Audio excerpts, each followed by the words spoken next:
Hello and welcome to Trading with Technical Indicators. My name is James Boyd. We welcome all of you here today. Hopefully you had a good weekend.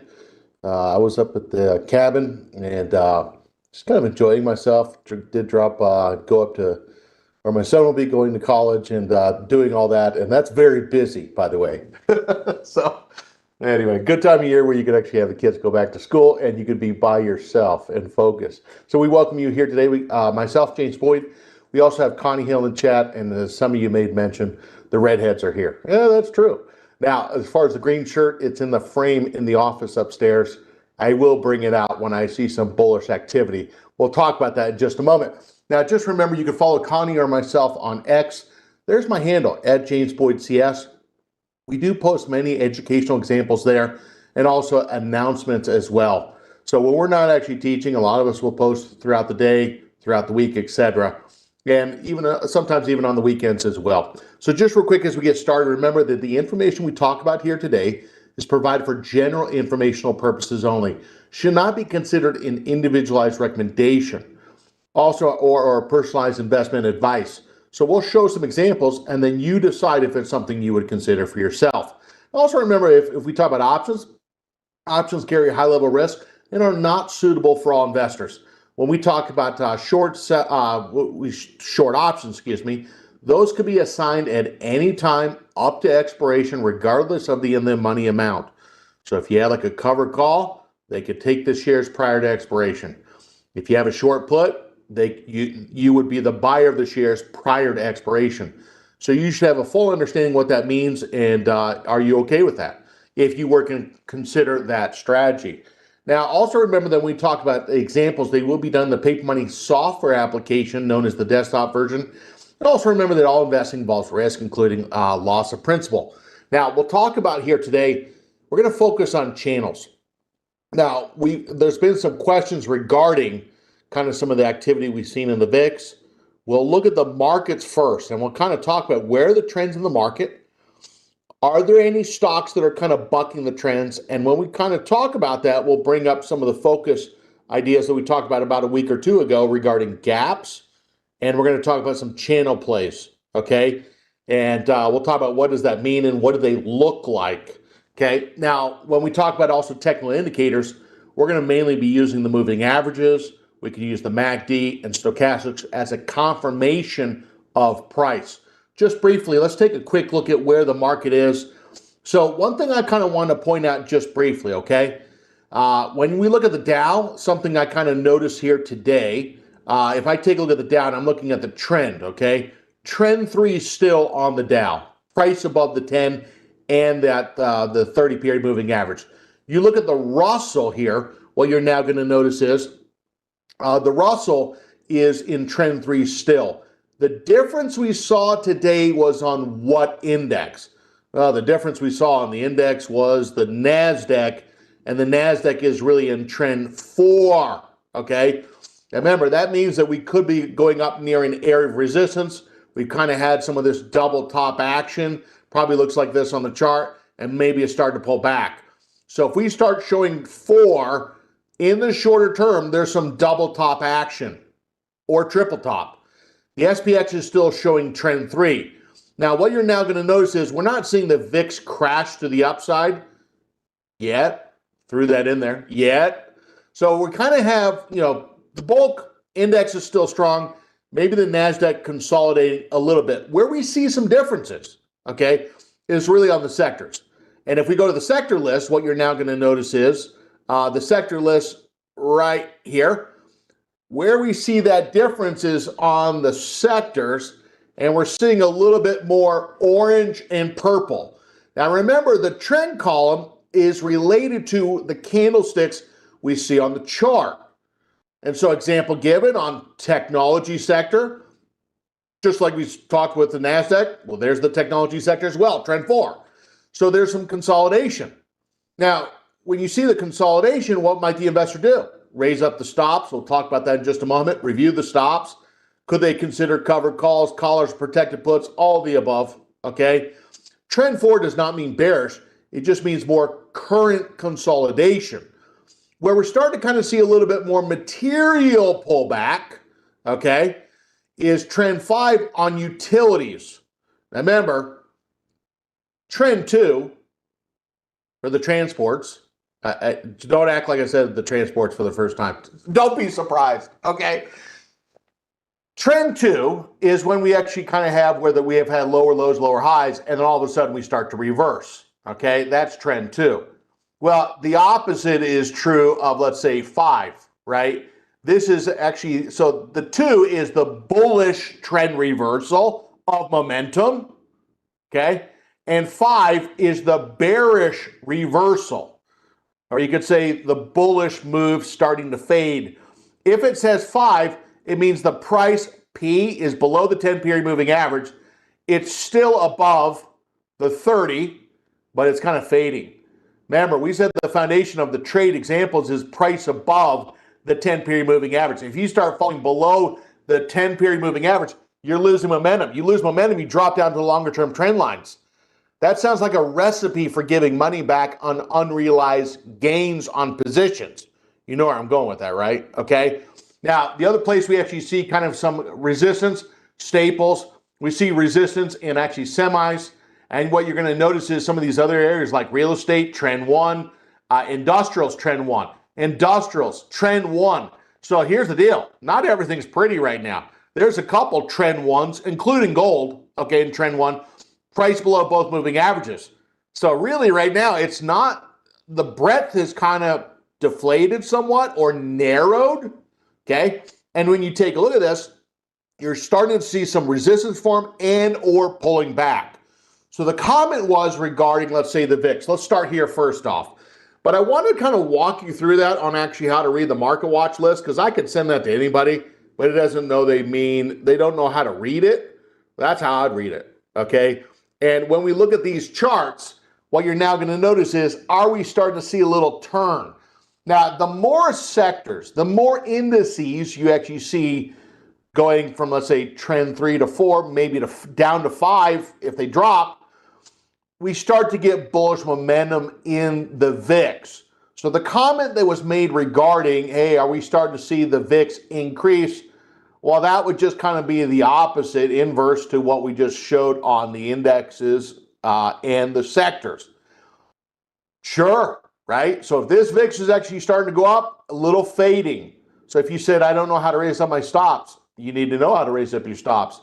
How might I consider maybe potentially covered calls or protective puts or caller positions, all of the above, et cetera, et cetera. Maybe now, right? On some of these positions, they could be starting to drop. So we're kind of starting to see that, okay? Now, what I want to do with that comment, I want to bring up just briefly the SPX. If we pull this up, what does it look like on the chart? Well, it kind of looks like we dropped down below the 10-period moving average and we're sitting on the 30 right now. But kind of some pullback so far. Now, crashing through the floor? No, okay? NASDAQ, what does that look like? We said it was trend 4. Well, this is what it looks like on the chart. You're seeing that the 10-period moving average is now red. Now remember, the difference on the NASDAQ is we're below both moving averages. Boo, okay? So now we're gonna bring up an example. And before I do that, let me just show you Dow just real quick. Any differences there? The Dow, we would say, is holding on stronger than the SPX and the NASDAQ. It's closer to the 10-period moving average. And the Russell, are we seeing any differences? Matter of fact, the Russell is maybe trying to get a little bounce. So now remember, when the market shot to the upside, it was the NASDAQ and the S&P. Could they be switching and what they're buying and not telling us? Oh, they totally could. But we know better, okay? We know that investors will sneak around and kind of act like, hey, we ain't going to tell nobody, but here's what we're doing. So we'd have to say that really kind of seeing some leadership changes from the NASDAQ to the S&P, kind of, there were 1 and 2, kind of seeing actually that hold a little stronger in the Dow and the smaller caps. Something to continue to watch. Now, I want to go back. We mentioned earlier that, hey, NASDAQ starting to drop. So how does it affect the portfolio? Well, let's go back to this. Each time we get together, we bring up the portfolio, and there was a position today that triggered, okay? So when I say triggered, I mean triggered the stop loss. So example given, before we look at new positions and examples, We're on the IRA account in the paper money simulated trading. And the one that I literally got the little ding on my watch here today, about an hour or two ago, sold Microsoft 14 shares. And here it is. Now, what you're now going to notice is it sold 14 shares at, now remember the price, $517.58. So let's go back to this and just kind of take a quick look at what this looked like. And we're going to look at the entry and the exit just real quick. So why did this trigger? Okay, well, if we zoom in on this, what you're now going to notice is we kind of had a plateau of support for the last couple of days, but then today we broke down through there. So if we looked at that, would you say that that was like a valid stop loss? If we're talking about a break of support, did it break a support? Could we also say that both moving averages were red? 1, 2, and we also see, for example, that the moving averages crossed down. Wouldn't you say that that was kind of like step 3 there, right? 10-period moving average, red, 20-period moving average, red, and a negative crossover.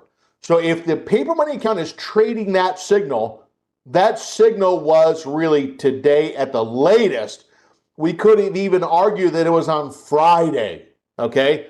Now, if I go back to where those stops were, chart number 4, remember we talked about raising up the stops, okay? So this is chart 4 here. Why did it stop out? Well, that white line right there, that's your 8-day low. And what you're now going to notice is why did it not trip out the last couple days? It didn't go down to that level. What's the red line? The 10-day low. So what you're now going to see is today it finally ticked down and hit. So Microsoft, the trade is over, okay, for right now. Does that mean it's never going to be traded again? Oh, of course not. Okay, Microsoft's probably going to be around in the future. But it's in the shorter term pullback right now, okay? Now, the one thing that's not a bad idea is when the stock actually, for example, does pull back, you might say, hey, let me go to the chart and ask myself a question like, where might the investor try to get back in? Well, we're going to go to that last chart here. If I were to ask you the question, hey, where might the investor try to get back in? If they were going to try to get in at maybe a potential support level and or a moving average. Well, some investors might say price level wise on Microsoft, just real quick, maybe 455 or so.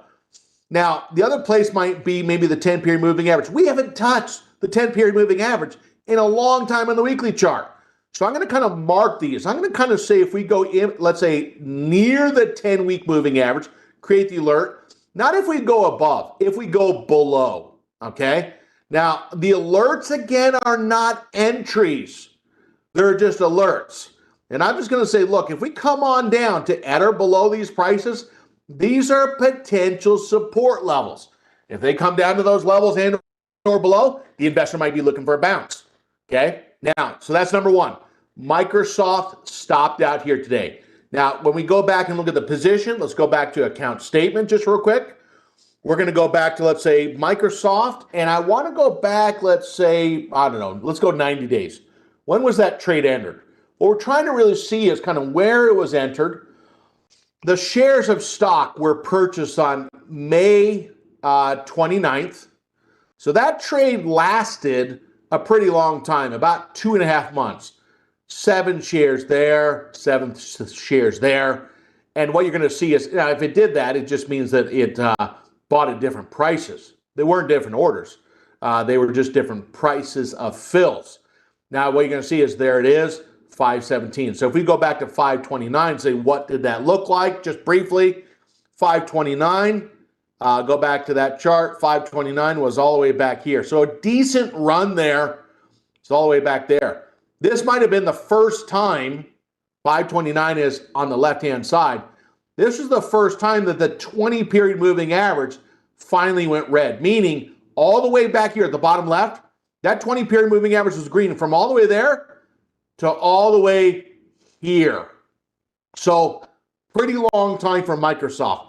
When we look at the dollar amount as far as that potential gain, let's say it was 517.58, okay? Just real quick before we look at these others, 458.66-ish, $58, 14 shares of stock. It was $824. Now, If we could have known the future, we could have sold it at the high. We just moved the stop up. That's actually where the position ended. Okay, now let's go back. Do we need to administer to any of these other positions?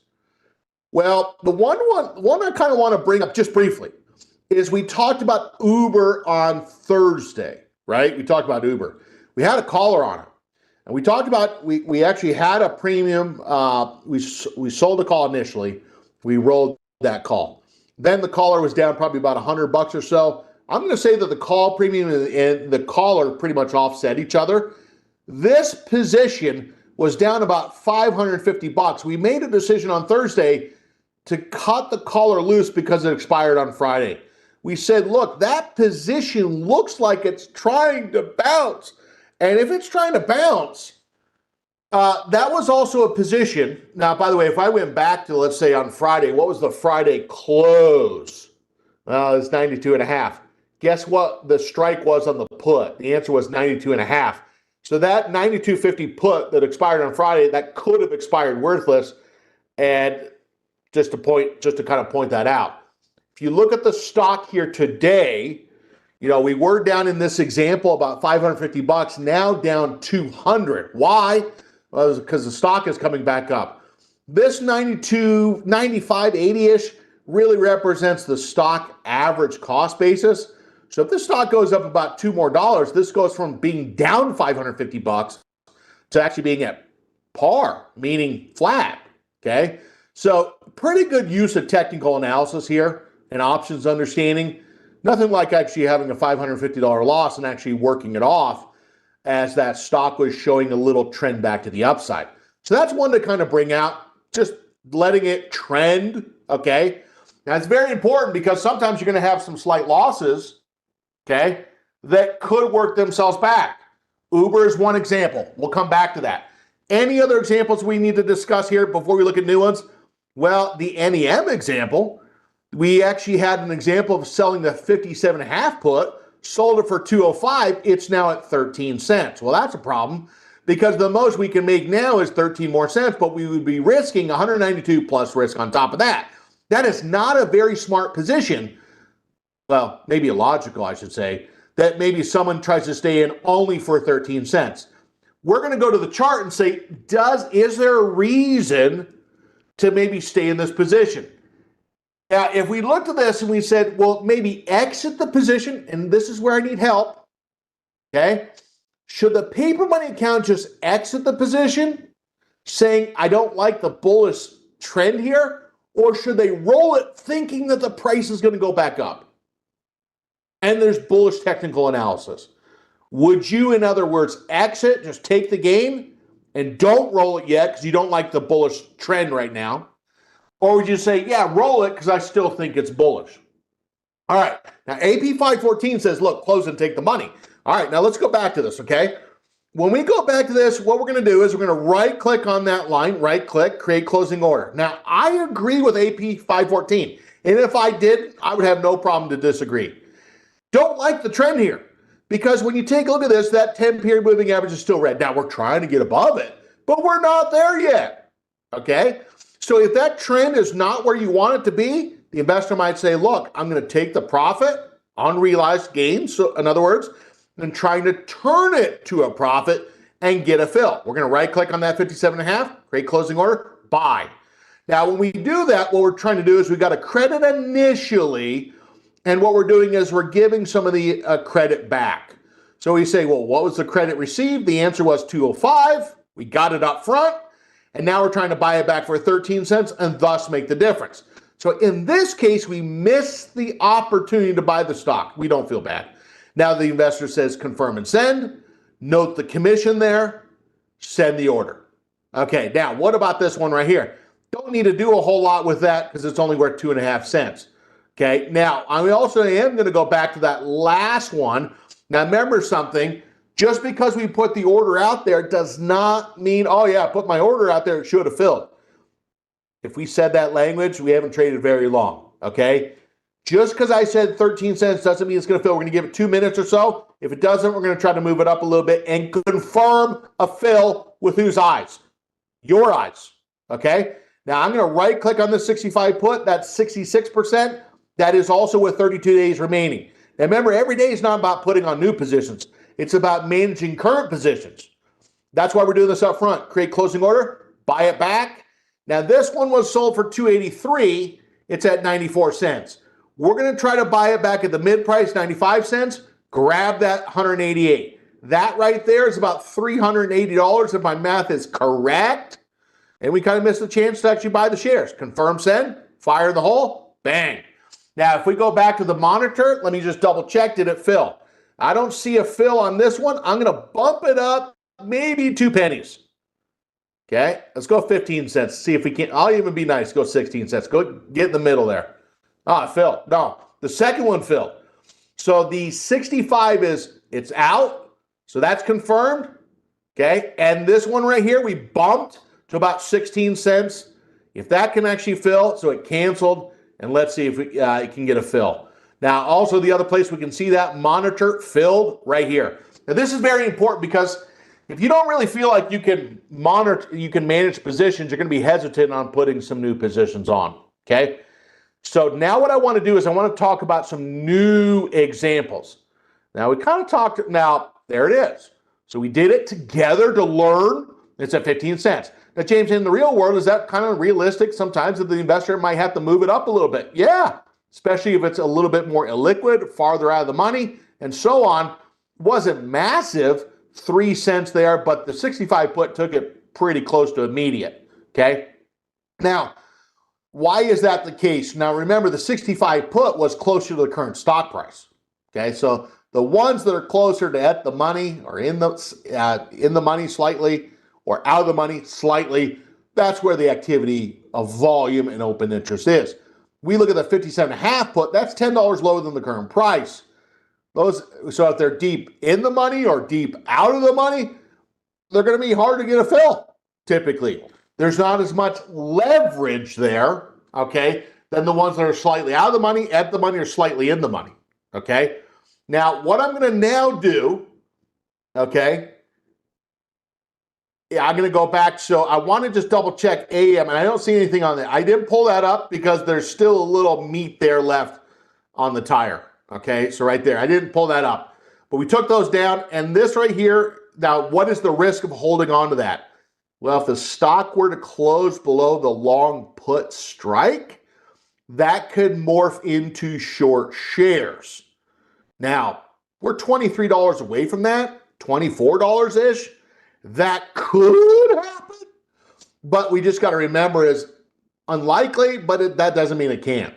So I'm not going to touch that right now, but we're going to leave that there, just letting us know there's an old long put. Now, why are we going to leave that there? Well, because in the next couple of days, if NEM shoots to the upside, we're going to show the example of using that long put still to create a defined risk on the short wide put spread.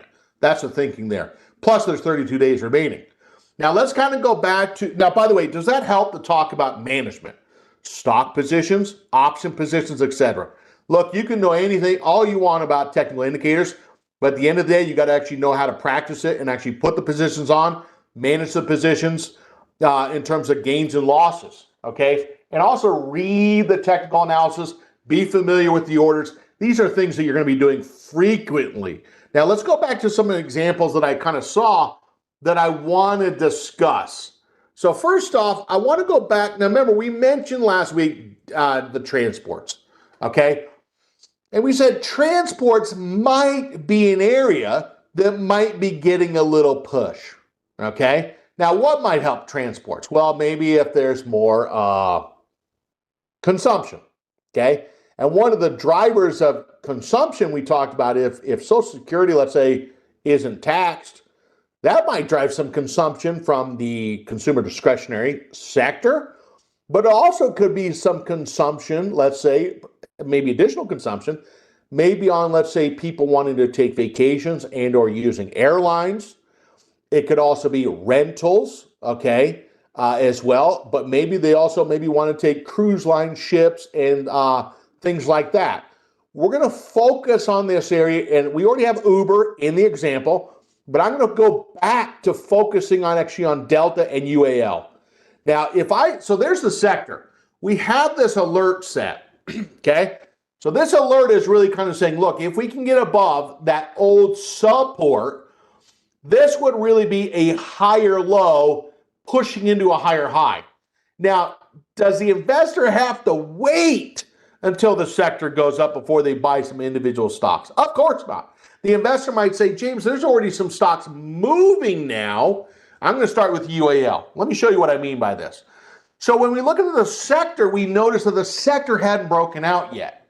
Now, some stocks, what investors might do is they might pick some individual stocks that they think might be stronger than the sector in general, on average. One of the stocks that actually got up inside this old channel, if you will, is UAL.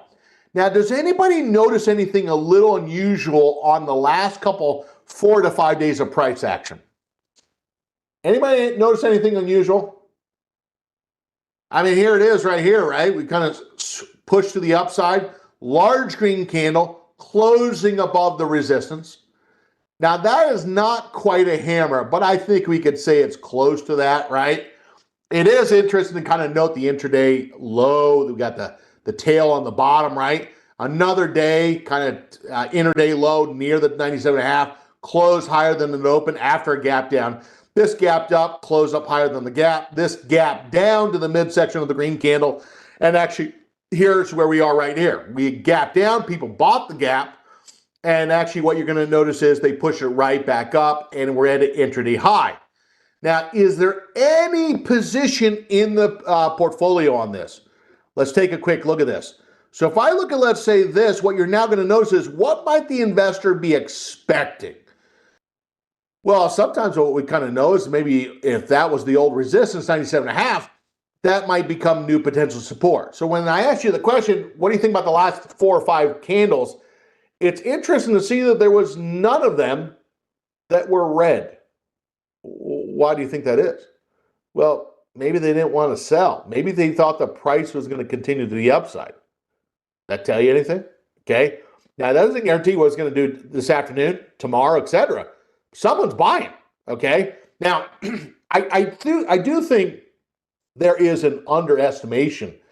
If people said, geez, some people don't have to pay tax, some people don't have to pay tax on Social Security, where does that consumption go? Now, I don't think Americans would be rated the highest historically or currently for savings.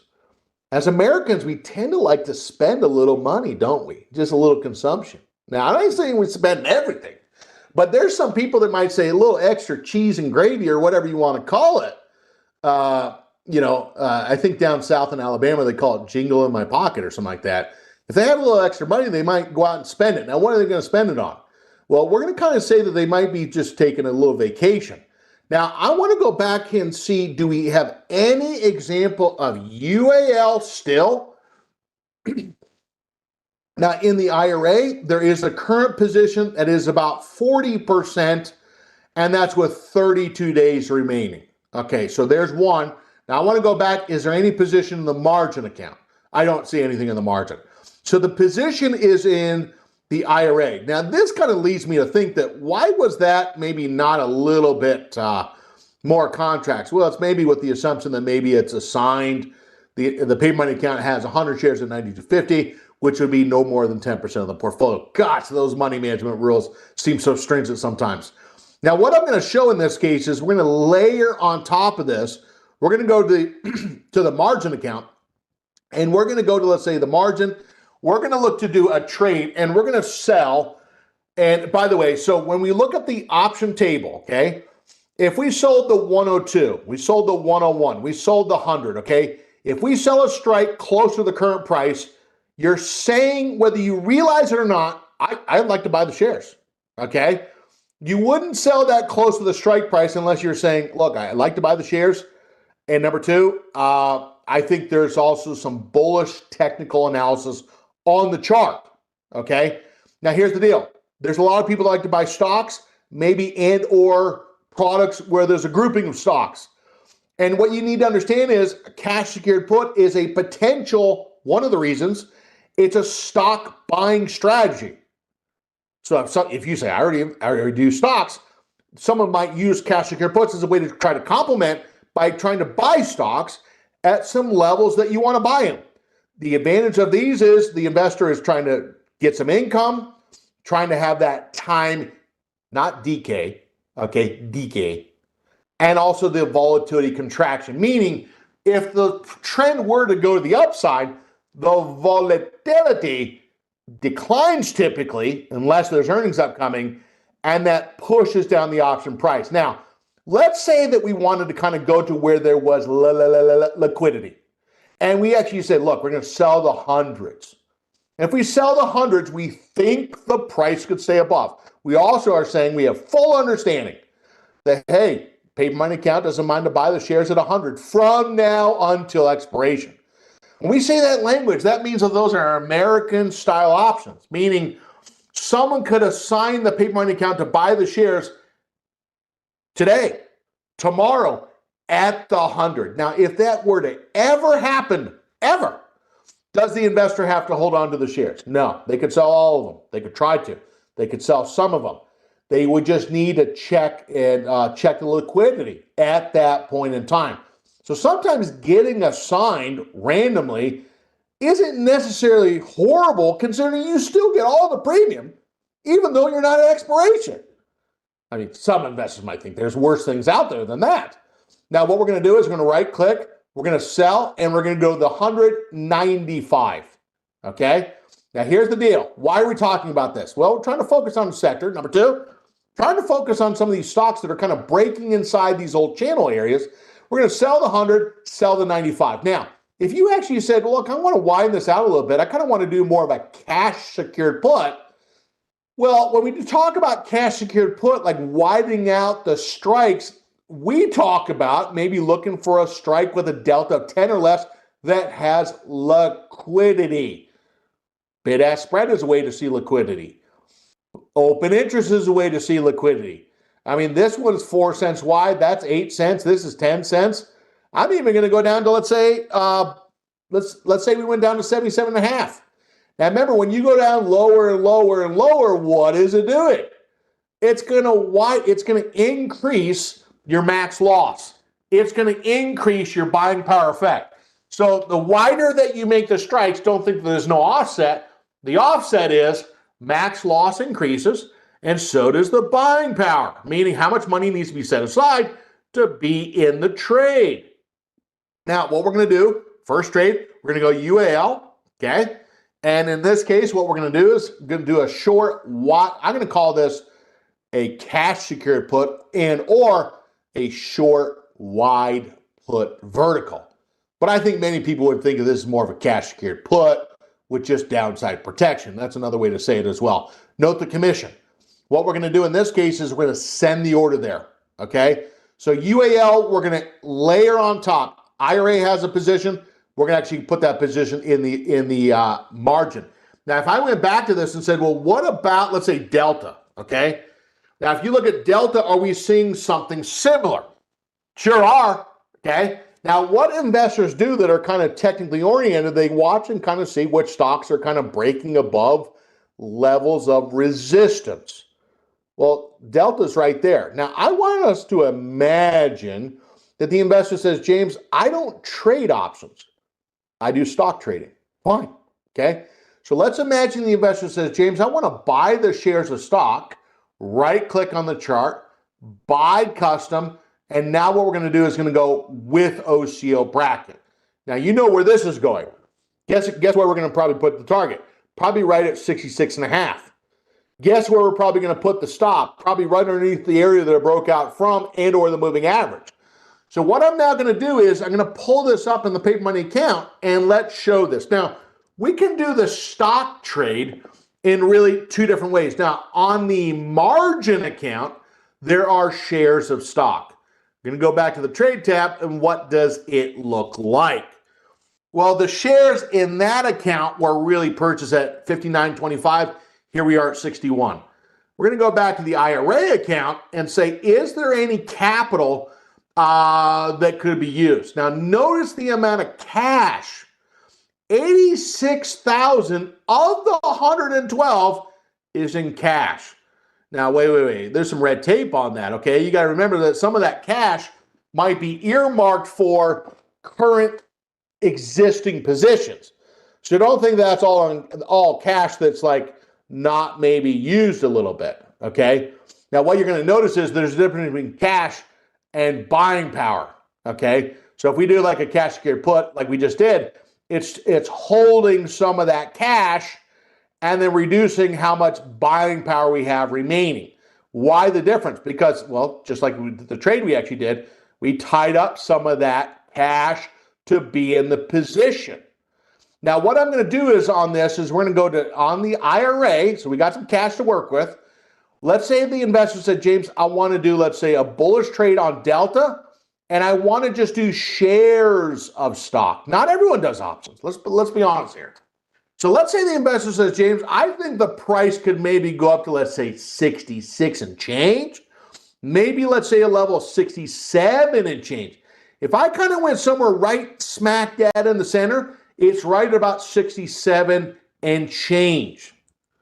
Now, so first off, we might have actually a consumer that might have a little jingle in their pocket to spend, to maybe go somewhere, okay? Second thing is, you might actually also have crude oil, which has been pushed to the downside. So you might kind of have some tailwinds from oil prices being a little lower, helping out maybe the margins. We're going to go limit day to GTC and the stop underneath. Now you might be looking at this and saying, James, your candles look a little different than mine. That's true. If we actually saw these candles, we would speculate that this is Heikin-Ashi candlesticks. And if we go to, let's say, style, chart type, there it is, Heikin-Ashi. And now what you're going to see is it just smooths out the price action.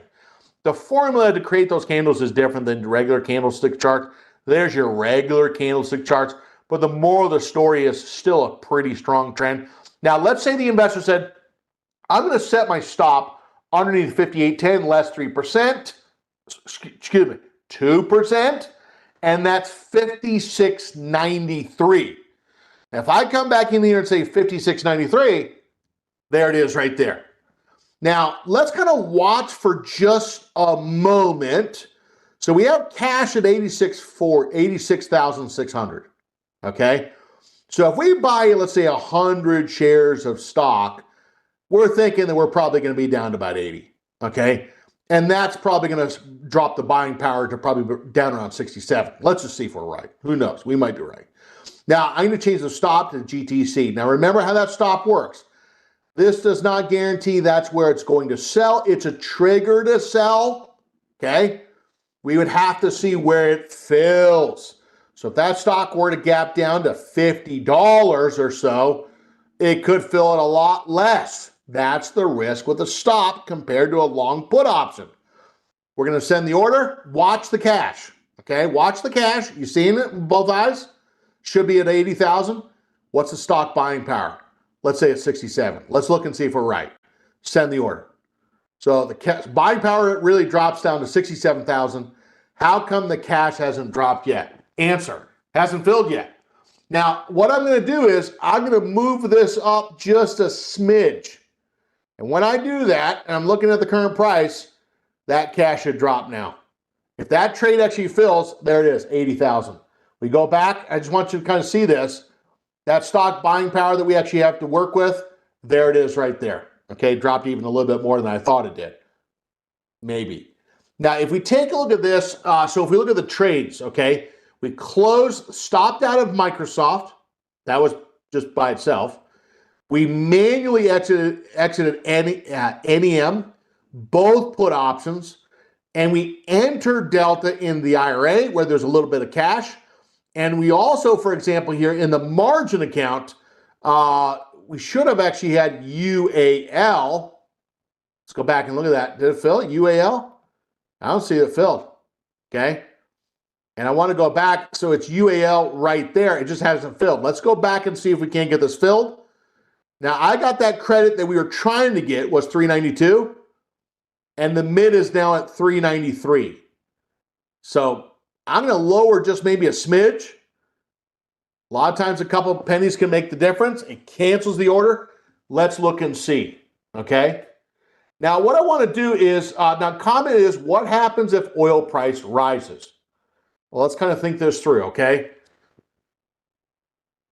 You're making offers to clients to fly your airline, right? And when you make those offers to fly your airline, you're probably trying to lock down the price of oil, okay? So we know that if you went on Delta website, United Air website, those offers only go for so long. Why? Because they're trying to lock down what the price of the fuel is going to be. Well, Bill, let's say that the prices of fuel go up by 10%. If you're in charge of the website, you might say, well, if I don't raise the cost of the fares, the company might make less money because our input costs went up. Okay? Now, do they always raise the fares? It sure seems like they do. Okay? But a lot of times, if the company says, no, we're not going to raise the cost to the customer, the margins actually contract. Okay? Now, why might they not increase the fare? Okay? They might not increase the fare because maybe there's not that many people flying in general, so they're trying to keep the prices low to get people on the plane to fly. Okay? And we know that they have dynamic pricing. So if there is a more demand, they might boost up the price, et cetera, et cetera. Now, what I want to do in the last 3-4 minutes, I want to kind of just cover a couple other stocks that might be trying to get a little reversal. Now, we know that in the last couple of days, I'm going to fast fire through a couple stocks. One of the other stocks has been in a channel, and that's the word of the day today. Another one that's going to the top of the channel is Nike. We're going to set a right click. We're going to go right click to the chart, create an alert, and we're going to say, look, Nike, if you get at or above that resistance level, let's say 78 and change, let us know. The alert is not the entry to get in, but it could be a breakout. This also looks like one where if you look at this on a 3-year weekly chart, it really does look like an inverse head and shoulder. So for us not to bring up Nike would maybe potentially be irresponsible because this has a classic bottoming pattern, and we're just going to kind of watch and say, look, if we can get above that price, this in the shorter term would be near a higher high, okay? So we're going to flash Nike there. The other one we're going to kind of flash to kind of keep an eye on is, if we take a look at this, Netflix. Netflix, if you zoom in on this, it's still actually holding the higher low. It did make actually a higher high, and those moving averages are still green. The other one we're going to keep an eye on just real quick is Airbnb. Now, this is along the same lines of what we just talked about with airlines, but now we're really talking about vacations. Where are people going to stay?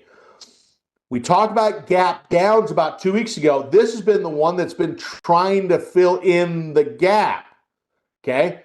So this is another one to watch. Can we actually stay above the moving averages there? Last ones I'm going to show just real quick is when you look at RCL, Royal Caribbean, okay? Of the three, if we looked at Royal Caribbean, NCLH, Norwegian Cruise Lines, and CCL, Carnival, which one looks the strongest? The answer is Royal Caribbean. Now remember, when this gapped out, it gapped down to here. And we said before, if you gap down and the candle is green, the resistance is the closing price of that green candle. La la! Lo and behold, here it is. And so now this might be trying to reverse back to the upside. Pretty decent push, percentage-wise and dollar-wise. This is another one that some investors might be watching. So we actually said Airbnb, Royal Caribbeans. I will also make one more, and this is it, I promise. Remember we talked about discretionary spending. Well, we know it's not just people fly somewhere, they go to a hotel somewhere, they want to be entertained and eat something, right? Well, if you take a look at Live Nation, that also punches a brand new high. So I think there is an underlying theme here from some of the things we've actually seen externally that's leading to some of the trends on the price charts. Okay, want us to keep an eye on those. Okay, now I'm out of my time here today. I want to thank Connie and Ben for manning the chat. You guys were great for them. Thanks for all your comments and your questions. Now remember, you could actually just go to our page, and I swear, once every day, someone will say, hey, I'd be interested in learning about investing, et cetera, and I'll just show them my phone. You can just go to YouTube, okay, pull up Trader Talks, Like, oh yeah, I can just watch on my phone. Yeah, just go to Trader Talks, Schwab Coaching webcast. Wow. Oh yeah, you're the guy in the front. Yeah, I'm the guy in the front. Okay, and so there's Cam, there's Mike, there's Barb. This information is there for the taking. Okay. Remember, you don't have to be sitting at the computer. You could just be on your mobile device as well, which many of you do. Now, to make sure, also remember that with what we just discussed here today, is done for example and illustrative purposes. I want you to keep extra eye on some of these channels, some of the ones we talked about as examples. And also remember, I want you to go out and practice in paper money examples regarding channels, whether they're stock and or option positions. This has been the class on trading with technical indicators. Stay tuned for Cameron May coming up next. And with that said, have a great day. Take care. Bye-bye.